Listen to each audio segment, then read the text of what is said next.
Hello students, कैसे हैं आप सब। आशा करती हूँ आप अच्छे होंगे और अच्छे से अपनी पढ़ाई कर रहे होंगे।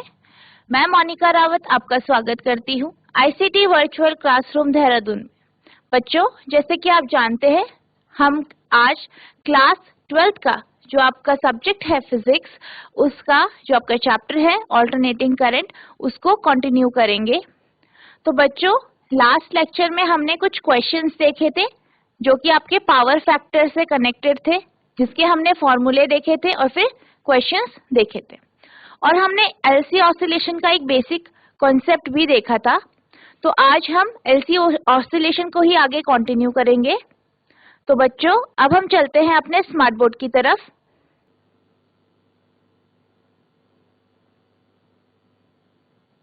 तो लास्ट लेक्चर में हमने एलसी ऑसिलेशन के बारे में पढ़ा था, तो आज हम थोड़ा सा उसको रिवाइज कर लेते हैं, फिर इसके आगे की प्रोसेस पढ़ेंगे। हम क्या करेंगे, जो आपका ये आप देख सकते हैं, जो आपका ये सर्किट है, इसमें आपका L यानी इंडक्टर और आपका जो कैपेसिटर है वो दोनों कनेक्टेड है वायर्स के थ्रू। हम क्या करेंगे, जो आपका कैपेसिटर है उसे एक की से कनेक्ट करेंगे और एक बैटरी से कनेक्ट करेंगे, कुछ इस तरीके से। और जो आपका C और L है, यानी जो आपका इंडक्टर और कैपेसिटर है, यानी आपका जो प्रेरक और कैपेसिटर है, इनके बीच में भी हम एक की लगा देंगे। तो जो आपका की किसके अक्रॉस है, आपके कैपेसिटर के अक्रॉस है, उसे हम K1 मान सकते हैं। और जो आपका दूसरा की है, जो कि आपका इंडक्टर और कैपेसिटर के बीच में है, उसे हम K2 मान सकते हैं।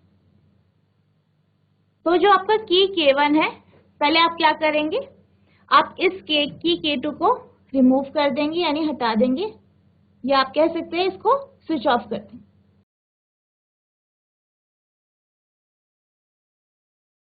और जो आपका K1 है, जो यहाँ पे आपकी बैटरी से कनेक्टेड है, उसे हम स्विच ऑन कर देंगे। तो जैसे ही हम बैटरी को स्विच ऑन कर देंगे इस तरीके से, तो क्या होगा, आपका जो बैटरी है उसमें आप जानते हैं कि केमिकल फॉर्म में इलेक्ट्रिकल एनर्जी स्टोर होती है। तो जैसे ही स्विच ऑन करेंगे तो ये केमिकल इलेक्ट्रिकल एनर्जी में कन्वर्ट होगी, और जो आपके यहाँ से जो इलेक्ट्रॉन्स आएंगे या जो करंट फ्लो करेगी, वो आपके कैपेसिटर को चार्ज करना शुरू कर। तो आपका क्या होगा, कैपेसिटर चार्ज होगा। आप ये जानते हैं, जो आपका कैपेसिटर होता है वो चार्जेस को स्टोर करता है, यानी जो आपके आवेश होते हैं उनको क्या करता है, स्टोर करता है। तो क्या होगा कि कनेक्ट होगी बैटरी के थ्रू, आपका जो ये कैपेसिटर है वो चार्ज हो जाए। जब आपका कैपेसिटर पूरी तरीके से चार्ज हो जाएगा, तो हम क्या करेंगे, हम जो आपका सर्किट है, यानी जो की K1 और बैटरी है, इसको हम हटा देंगे। क्या करेंगे, हम इसे हटा देंगे। ठीक है बच्चों, हम की और जो आपकी बैटरी है उसे हम हटा देंगे। और अब हम क्या करेंगे, जो आपका की K2 है उसे हम स्विच ऑन कर देंगे। क्या कर देंगे, स्विच ऑन कर। अब जैसे कि आप जानते हैं, जो आपका कैपेसिटर होता है वो क्या करता है, चार्जेस को स्टोर करता है। ठीक है, क्या करता है, चार्ज को स्टोर करके रखता है। तो जब हम की ऑन करेंगे, या फिर आप कह सकते हैं स्विच ऑन करेंगे, या की को क्लोज कर देंगे, तो क्या होगा, आपका जो कैपेसिटर में चार्जेस है, ठीक है, वो इलेक्ट्रिकल एनर्जी की फॉर्म में कन्वर्ट हो जाएंगे और वो आपके सर्किट पे फ्लो करेंगे। और आपका जो ये इंडक्टर है, इसके अक्रॉस, यानी इस पे वो क्या करेंगे, फ्लो करेंगे, प्रवाहित होंगे। तो जो करंट, यानी जो आपकी धारा है, विद्युत धारा, जो आपके इस इंडक्टर से फ्लो होगी, प्रवाहित होगी। ठीक है, तो क्या होगा, आपका जो ये कैपेसिटर है, ठीक है, जो आपका कैपेसिटर है, इससे आपका चार्ज कहाँ जा रहा है, सर्किट में जा रहा है। तो इस प्रोसेस को हम क्या कहते हैं, डिस्चार्ज। यानी पहले आपका कैपेसिटर चार्ज हो रहा था, तो जब ये चार्ज हो रहा था तो इसमें क्या हो रहा था, चार्जेस स्टोर हो रहे थे, यानी जो आपके आवेश हैं वो में स्टोर हो रहे थे, अब जब डिस्चार्जिंग हो रही है तो जो कैपेसिटर में चार्जेस स्टोर हैं वो कैपेसिटर से बाहर जा रहे हैं in the form of current, या फिर आप कह सकते हैं धारा के फॉर्म में, या धारा के तरीके से वो बाहर आपके फ्लो कर रहे हैं। तो जो आपका इंडक्टर है जिसे आप L से डिनोट करते हैं, इसके अक्रॉस जब करंट फ्लो करेगा, आपने लास्ट लेक्चर में जब हमने इलेक्ट्रोमैग्नेटिक इंडक्शन पढ़ रहे थे, EMI पढ़ रहे थे, यानी वैद्युत चुंबकीय प्रेरक का जो सिद्धांत पढ़ रहे थे, तो हमने देखा था कि कभी भी किसी करंट कैरिंग कॉइल, यानी एक ऐसी कुंडली जिससे करंट, ठीक है, धारा प्रवाहित हो रही है, तो वो जब प्रवाहित होती है तो आप जानते हैं कि करंट कैरिंग कॉइल वो उसके अक्रॉस मैग्नेटिक फील्ड डेवलप होती है। यानी जब करंट इस इंडक्टर से फ्लो करेगा तो इसके सराउंडिंग में, ठीक है, इस इंडक्टर के सराउंडिंग में भी मैग्नेटिक फील्ड प्रोड्यूस होगी। क्या होगी? मैग्नेटिक फील्ड प्रोड्यूस होगी। अब आप ये जानते हो कि आपने लेंस लॉ में पढ़ा था, आपने क्या पढ़ा था? लेंस लॉ पढ़ा था। तो जब हमने लेंस लॉ पढ़ा था तो हमने ये देखा था कि जो यहाँ पे करंट इंड्यूस हो रही है, यानी जो आपकी ये L है, यहाँ पे क्या हो रहा है? करंट इंड्यूस होगी, किसकी वजह से? जो आपका मैग्नेटिक फील्ड है उसकी वजह से।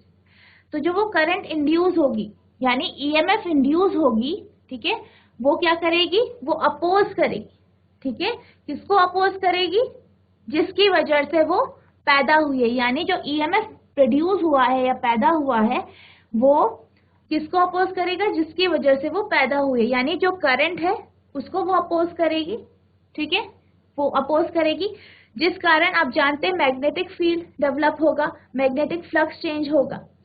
इस कारण जब डिस्चार्जिंग की प्रोसेस कंटिन्यू चलेगी, आपका जो ये कैपेसिटर है ये फिर से चार्ज होगा, लेकिन ऑपोजिट डायरेक्शन। फिर से क्या होगा? चार्ज होगा, लेकिन ऑपोजिट डायरेक्शन। तो फिर ये आपका कैपेसिटर फिर से चार्ज होगा, लेकिन अब ऑपोजिट डायरेक्शन में होगा, यानी आपका नेगेटिव चार्ज इस साइड हो जाएगा और पॉजिटिव चार्ज इस साइड। यानी जो करंट का फ्लो है दूसरी बारी में, यानी जब ऑपोजिट चार्ज हो गया आपका, जो आपका ये है कैपेसिटर, तो करंट की डायरेक्शन बदलेगी और फिर से यही प्रोसेस कंटिन्यू होगी। यानी पहले ये चार्ज हो जाएगा, फिर ये डिस्चार्ज होगा तो L जो आपका ये इंडक्टर है इसके क्रॉस मैग्नेटिक फील्ड डेवलप होगा, मैग्नेटिक फील्ड डेवलप होगा, EMF डेवलप होगा, जिस कारण फिर से आपका कैपेसिटर चार्ज होगा और ये प्रोसेस कंटिन्यू चलती रहेगी, यानी होती रहेगी। तो इस तरीके की जो प्रोसेस है आप देख सकते हैं, L और C के बीच में आपका क्या हो रहा है? जो आपका करंट चार्जेस है उनका फ्लो हो रहा है और लगातार हो रहा है। इस तरीके से हो रहा है कि जो आपका ये सर्किट है वो क्या कर रहा है? ऑसिलेट कर रहा है, ठीक है। तो हम इस तरीके की जो ये प्रोसेस है इसको हम क्या कहते हैं? LC ऑसिलेशन या LC दोलन। तो अब हम कुछ इसकी मैथमेटिकल टर्म्स के बारे में समझ लेते हैं कि इसकी मैथमेटिकल जो टर्म है उसके बारे में। तो आप ये जानते हैं कि जब हम कैपेसिटर की बात कर रहे हैं, C की बात कर रहे हैं, तो जब हम कैपेसिटर की बात करते हैं तो कैपेसिटर में जो पोटेंशियल यानी V जो होता है वो बराबर होता है Q/C। Q यानी आपके जो चार्जेस होते हैं, C आपकी क्या है? कैपेसिटेंस है कैपेसिटर की। तो आपका जो पोटेंशियल होता है, ठीक है, वो ये होता है।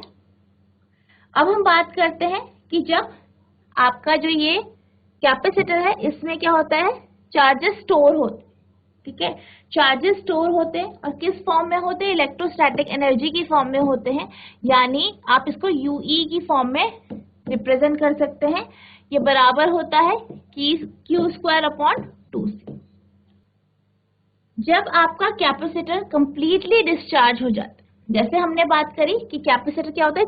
डिस्चार्ज होता है, और जो आपका इंडक्टर है, ठीक है, उसमें क्या होता है? मैग्नेटिक फील्ड, जो आपका चुंबकीय क्षेत्र है वो डेवलप होता है। तो जो आपके चुंबकीय क्षेत्र की जो एनर्जी है, ठीक है। जब हम उसकी बात करते हैं यानी यूबी की जब हम बात करते हैं तो ये बराबर होता है 1/2 एल आई स्क्वायर के बराबर होता है, जहाँ पे एल जो होता है वो आपकी इंडक्टेंस होती है। जैसे यहाँ पे सी आपका कैपेसिटेंस है, एल आप जानते हैं इंडक्टेंस होती है, आई आपका करंट होता है, करंट को शो करता है। अगर ये प्रोसेस इस तरीके से चलती है कि हम ये मानते हैं कि इस जो आपका ये सर्किट है इसमें किसी भी तरीके का रेजिस्टेंस नहीं है, यानी क्या नहीं है, आपका प्रतिरोध नहीं है। ठीक है, किसी भी तरीके का प्रतिरोध नहीं है, रेजिस्टेंस नहीं है, यानी किसी भी तरीके का एनर्जी लॉस अगर नहीं हो रहा है तो आपका जो प्रोसेस होगी उसको हम क्या कहेंगे, अनडैम्प्ड ऑसिलेशन, यानी हम उसको बोलेंगे अनडैम्प्ड ऑसिलेशन। ठीक है, यानी अगर हम बात करें इसके ग्राफ की तो जो इसका ग्राफ होगा वो कैसा होगा, आपका बिल्कुल इस तरीके से आएगा, यानी जो प्रोसेस हो रही है वो उसमें डैम्पिंग नहीं हो रही है, यानी आपका जो एनर्जी की पीक वैल्यू है, ठीक है, वो कांस्टेंट है या सेम है। जो आपकी एनर्जी की पीक वैल्यू है वो कांस्टेंट है, या फिर आप कह सकते हैं सेम है सारी की सारे ऑसिलेशन या दोलन में। लेकिन जब हम प्रैक्टिकली बात करते हैं, यानी अगर हम एक्चुअली हम इसके बारे में समझें तो हम ये जानते हैं कि जो हमारी नॉर्मल प्रोसेस होती है डेली लाइफ में, ऐसा कुछ नहीं होता है कि आपका जो एनर्जी लॉस जो है वो, या फिर आपका जो रेजिस्टेंस नहीं है, आपके सर्किट में क्या होता है, रेजिस्टेंस होता है। तो आप ये जानते हैं कि धीरे धीरे करके जो एम्पलीट्यूड होगा, ठीक है, जो एम्पलीट्यूड होगा आप इसमें देख सकते हैं, पहले प्रोसेस अनडैम्प्ड प्रोसेस है, इसमें एम्पलीट्यूड कांस्टेंट यानी सेम रहता है, एक जैसा रहता है, जो आपका आयाम होता है ग्राफ का वो एक जैसा होता है। लेकिन एक्चुअल प्रोसेस में क्या होता है, जो आपकी सर्किट है उसमें आपका रेजिस्टेंस भी होता है, यानी एनर्जी का लॉस होता है।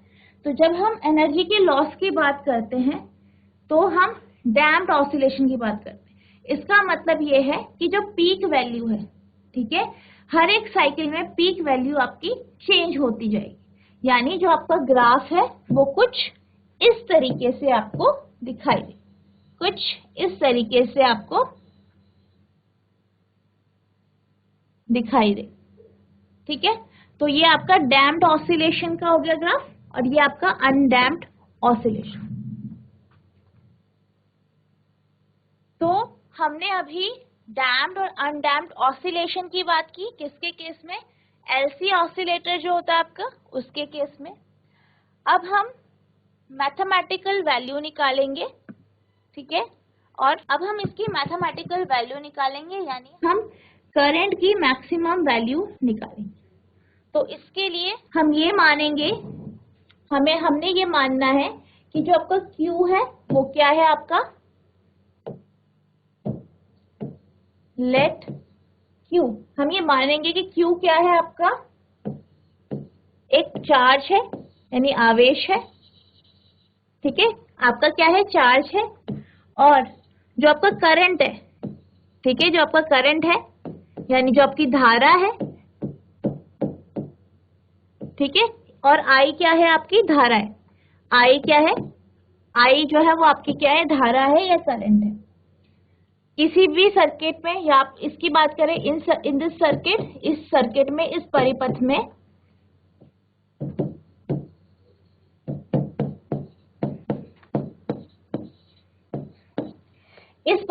में एट टाइम t यानी t टाइम में, तो हम क्या करेंगे, सबसे पहले इसमें किरचॉफ्स लॉ लगाएंगे। तो अकॉर्डिंग टू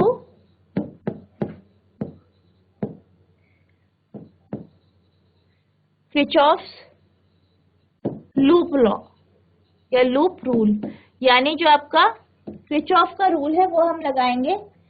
तो जब हम इस सर्किट की बात करेंगे, हम इस सर्किट की बात करेंगे, आप ये जानते हैं V की वैल्यू आपकी क्या होती है, Q/C, यानी जो आपका पोटेंशियल है, वोल्टेज है एक कैपेसिटर के लिए वो Q/C होती है। और जो इस इंडक्टर से जो आपका कैपेसिटेंस मिलेगा, जो इस इंडक्टर से आपका वोल्टेज मिलेगा यानी पोटेंशियल जो मिलेगा, कैपेसिटेंस के लिए Q अपॉन C आपका क्या है, वोल्टेज की वैल्यू है। इंडक्टर के लिए जो वोल्टेज की वैल्यू होगी वो होगी L इंटू di/dt। तो हम इसमें क्या करेंगे, आप किरचॉफ लॉ लगाएंगे, किरचॉफ का रूल लगाएंगे। तो किरचॉफ का रूल लगाएंगे तो जो हमारा किरचॉफ का रूल होगा उसके अकॉर्डिंग जो इस सर्किट में इक्वेशन आएगी वो आएगी Q upon C minus L di/dt equals to 0। अब आप ये जानते हैं जैसे जैसे Q डिक्रीज होगा, ठीक है, यानी चार्ज जैसे जैसे कम होगा आपके कैपेसिटर में, करंट की वैल्यू बढ़ेगी। तो यानी जैसे जैसे आपका Q क्या होगा, डिक्रीज होगा यानी कम होता रहेगा। I क्या होगा, I विल इंक्रीज यानी I बढ़ेगा। तो यानी कि जो आपका I यानी करंट है, करंट की वैल्यू आएगी माइनस dQ/dt। माइनस जो आपको रिप्रेजेंट कर रहा है कि जैसे जैसे करंट बढ़ेगा और आपका चार्जेस कम होंगे, इसलिए हमने इसको इस तरीके से लिखा है। अब हम क्या करेंगे, हमें फर्स्ट इक्वेशन में di/dt की वैल्यू चाहिए, तो हम इक्वेशन 2 को डिफरेंशिएट कर दें। क्या करेंगे, डिफरेंशिएट कर दें, यानी जो आपका di/dt होगा वो हो जाएगा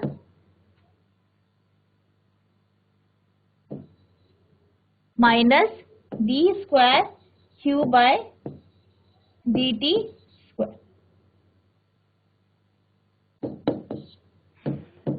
अब आप क्या करोगे, जो आपकी ये वैल्यू है, जो आपकी वैल्यू है इसको आप इक्वेशन 1 में रख देंगे। तो जब आप इस वैल्यू को इक्वेशन 1 में रखेंगे तो आपकी जो इक्वेशन 1 है वो बन जाएगी Q upon C plus L d² Q upon dt का स्क्वायर बराबर 0। अब हम L को, ठीक है, L को डिनोमिनेटर में, इसे पूरे जो आपका ये इक्वेशन है इसे L से डिवाइड कर देंगे तो Q upon LC plus d² Q upon dt का स्क्वायर इक्वल्स टू 0। तो ये आ जाएगा। आप इसको रीअरेंज करेंगे तो आपके पास जो इक्वेशन आएगी वो इस तरीके से आ जाएगी। ये आपकी इक्वेशन 4 आ गई। ये जो इक्वेशन है ये आप देख सकते हैं कि ये कुछ आपको सिंपल ऑसिलेटर की फॉर्म की इक्वेशन आ, ठीक है, सिंपल ऑसिलेटर की फॉर्म की इक्वेशन आपकी आ गई। तो जो कि आपकी इक्वेशन ये है, कौन सी इक्वेशन आपकी, d²x/dt² plus omega d² Q upon dt² plus omega Q equals to 0। तो अगर आप इस इक्वेशन 4 को इस इक्वेशन से क्या करेंगे, इक्वेट करेंगे तो आपके पास ओमेगा की वैल्यू आ जाएगी 1 अपॉन LC का अंडर रूट। तो आपके पास ओमेगा की वैल्यू 1 अपॉन √LC आ जाएगी। तो ये आपकी इक्वेशन किसकी है, हार्मोनिक ऑसिलेटर की। अब आपके पास जो ओमेगा की वैल्यू आई, वो आई 1 अपॉन √LC, ठीक है, और आप जानते हैं ओमेगा आपका 2 पाई न्यू होता है बराबर 1 अपॉन √LC। तो न्यू की जो वैल्यू आएगी वो 1 अपॉन 2 पाई √LC आपकी न्यू की वैल्यू आ जाएगी, यानी फ्रीक्वेंसी की वैल्यू।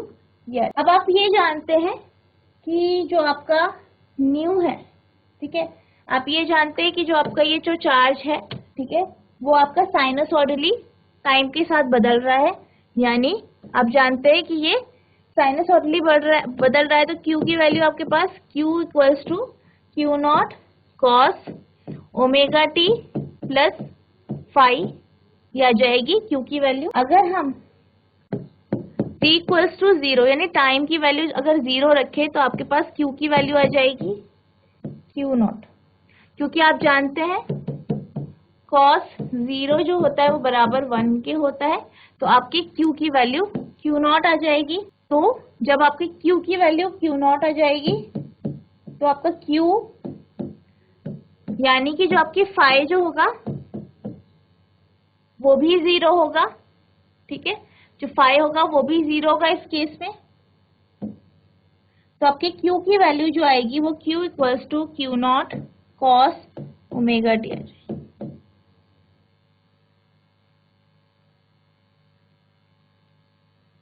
अगर हम करंट की बात करें, ठीक है, जो आपकी धारा है, विद्युत धारा, उसकी अगर हम बात करें,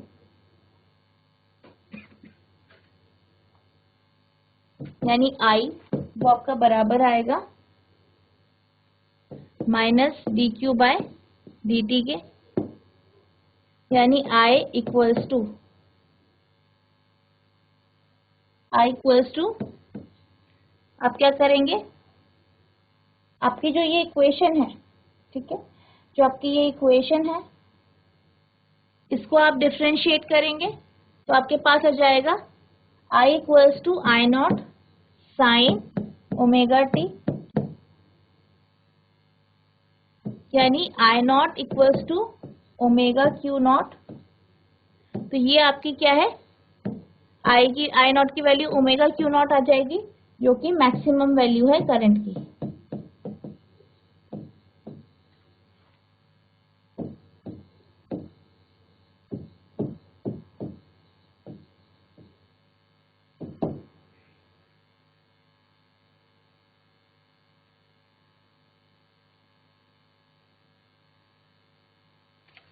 तो ये हमारा मैथमेटिकल जो था कैलकुलेशन थी आपका एलसी ऑसिलेशन की। अब हम जो हमारे ये प्रोसेस है इसको हम अच्छे से समझ लेते हैं कि हर एक साइकिल में आखिर हो क्या है। तो जैसे कि मैंने आपको बताया, पहले हमने क्या किया, जो आपका पहले हमने क्या किया, कैपेसिटर को चार्ज करा। तो आप यहाँ देख सकते हैं फिगर नंबर ए जो है, इसमें आप देख सकते हैं कि पहले हमने क्या किया, कैपेसिटर को चार्ज किया, ठीक है, जो आपको यहाँ पे दिखाई दे रहा है, ठीक है। तो आपको कैपेसिटर चार्ज हो रहा है यहाँ, यानी जो यहाँ पे इलेक्ट्रिकल एनर्जी जो स्टोर होगी वो UE equals to QM² upon 2CO। जब आपका आप जानते हैं कि चार्ज हो रहा है, आपने क्या किया था, की को ऑफ करके रखा था, यानी आपने स्विच ऑफ करके रखा था की 2 की। तो की 2 जब ऑफ है तो आप जानते हैं यहाँ पे आपका ये क्या है, सर्किट खुला है, यानी आपका जो ये करंट है वो इंडक्टर तक पहुंच नहीं रहा है, यानी प्रेरक तक पहुंच नहीं रहा है। तो इस केस में जो इंडक्टर में जो मैग्नेटिक एनर्जी वो प्रोड्यूस करेगा वो 0 होगी, ठीक है, वो 0 होगी। तो अगर हम इसे मैकेनिकल फॉर्म में देखें तो आप देख सकते हैं जैसे ये स्प्रिंग है, तो इसमें जो आपका K की वैल्यू है वो 0 रहेगी, और आपका जो U है यानी एनर्जी वो हाफ KA² हो जाए। अब हम बात करते हैं सेकेंड फिगर की। तो जब हम सेकेंड फिगर की बात करते हैं तो हम तब बात करते हैं जब हमारा जो कैपेसिटर है वो फुल्ली चार्ज, ठीक है। इस केस में आपका कैपेसिटर फुली चार्ज हो गया है। अब हमने जो K2 की था उसको क्लोज कर दिया, यानी इस सर्किट से आपका क्या हो रहा है, करंट फ्लो कर रहा है। क्या हो रहा है, करंट या धारा फ्लो कर रही है। तो जैसे ही करंट या धारा फ्लो करेगी, आप ये जानते हैं आपका जो इंडक्टर है उससे करंट पास होगी, जिस वजह से मैग्नेटिक फील्ड प्रोड्यूस होगा। तो इस प्रोसेस में आप देख सकते हैं कि जो आपका डिस्चार्जिंग की प्रोसेस हो रही है कैपेसिटर की, ठीक है। अब जब हम थर्ड डायग्राम की बात करते हैं, इसमें आपको दिखाया गया है कि जो आपका कैपेसिटर है वो फुल्ली डिस्चार्ज हो गया, यानी जो आपकी इलेक्ट्रिकल एनर्जी है उसकी वैल्यू आपकी 0 हो गई है, ठीक है, वो क्या हो गई है, 0 हो गई। और जो आपका इंडक्टर है, ठीक है, जो आपका इंडक्टर है वो आप जानते हो उससे करंट पास हो रहा है तो वो मैग्नेटिक फील्ड को प्रोड्यूस कर, तो इस केस में मैग्नेटिक फील्ड या मैग्नेटिक एनर्जी जो है वो आपकी UB equals to half LI square हो, ठीक है। तो आप यहाँ पे देख सकते हैं कि इस केस में आपकी जो पोटेंशियल एनर्जी है वो 0 हो गई है और kinetic energy half mv square max हो। जैसे कि आपने पहला जो आपने देखा उसमें आपकी जो एनर्जी थी, जो आपकी पोटेंशियल एनर्जी थी वो हाफ KA स्क्वायर थी और आपकी काइनेटिक एनर्जी 0 थी, पर जो आपका थर्ड केस है उसमें आपको काइनेटिक एनर्जी की वैल्यू मिली है जबकि पोटेंशियल एनर्जी आपकी 0। अब क्योंकि आपका जो कैपेसिटर है फुल्ली डिस्चार्ज हो गया है, जो मैग्नेटिक फील्ड आपका इंडक्टर प्रोड्यूस करेगा, यानी जो चुंबकीय क्षेत्र आपका जो इंडक्टर है, ठीक है, जो आपका प्रेरक है वो उत्पन्न करेगा, उससे फिर से आपका जो कैपेसिटर है वो चार्ज होगा, लेकिन वो फिर किसमें होगा, ऑपोजिट डायरेक्शन, यानी विपरीत दिशा में वो चार्ज होगा। तो जब हम इस केस की जब हम बात करते हैं, ठीक है, इस केस की जब हम बात करते हैं तो जो आपका आप देख सकते हैं इस केस में आपका पोटेंशियल एनर्जी और काइनेटिक एनर्जी दोनों आपका 0 के बराबर नहीं। अब आपका क्या हुआ है, मैग्नेटिक फील्ड, आपका मैग्नेटिक फील्ड की वजह से चार्जिंग हो रही है। अब आपका क्या है, जो आपका कैपेसिटर है वो फुल्ली चार्ज हो गया इस केस में और वो आपकी ऑपोजिट डायरेक्शन में चार्ज हुआ, आप देख सकते हैं। अब जो आपका इंडक्टर है उसे किसी भी तरीके की करंट फ्लो नहीं कर रही है, यानी कि उसके चारों तरफ किसी भी तरीके की फील्ड प्रोड्यूस नहीं होती। अगर हम इसको मैकेनिकल फॉर्म में देखें तो इस केस में जो आपका Q है यानी पोटेंशियल एनर्जी है वो हाफ KA स्क्वायर हो गई और K की वैल्यू यानी काइनेटिक एनर्जी की 0 हो गई, जो आपके बिल्कुल सेम है किसके जैसी, आपके जो फर्स्ट केस है उसी के जैसी। लेकिन यहाँ पे आपका जो चार्जिंग है या फिर कैपेसिटर जिस तरीके से चार्ज हुआ है वो ऑपोजिट डायरेक्शन, यानी every inductor has some resistance, ठीक है। तो हमने अभी तक जो बात करी, ठीक है, हमने अभी तक किस चीज की बात करी, पूरा प्रोसेस देखा कि LC ऑसिलेशन का प्रोसेस कैसा है या फिर LC दोलन का जो प्रोसीजर है वो किस तरीके का। तो अब हम कुछ कंक्लूजन्स कुछ देखेंगे। Every inductor has some resistance, the effect of this resistance is to introduce a damping effect on the charge and current in the circuit and the oscillations finally die up।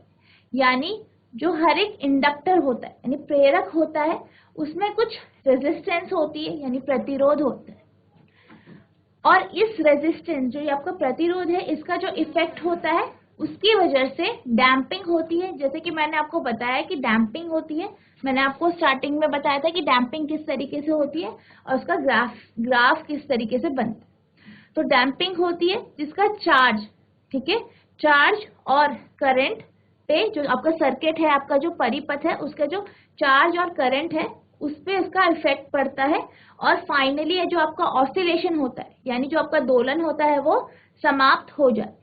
यानी प्रत्येक प्रेरक में कुछ ना कुछ प्रतिरोध अवश्य होता है, कुछ ना कुछ आपका रेजिस्टेंस या प्रतिरोध होता है।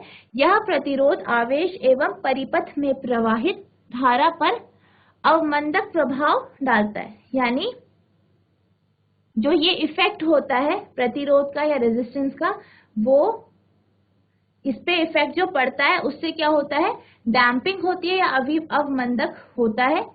तो फाइनली क्या होता है, लास्ट में बिल्कुल अंततः क्या होता है, जो आपका दोलन या ऑसिलेशन होता है वो फिनिश हो जाता है या डाई हो जाता है। Even if the resistance was 0, अगर आपका रेजिस्टेंस 0 है, the total energy of the system would not remain constant. वो जो आपकी टोटल एनर्जी है, जो आपकी टोटल जो ऊर्जा है, ठीक है, वो कांस्टेंट नहीं रहेगी, मतलब एक समान नहीं रहेगी.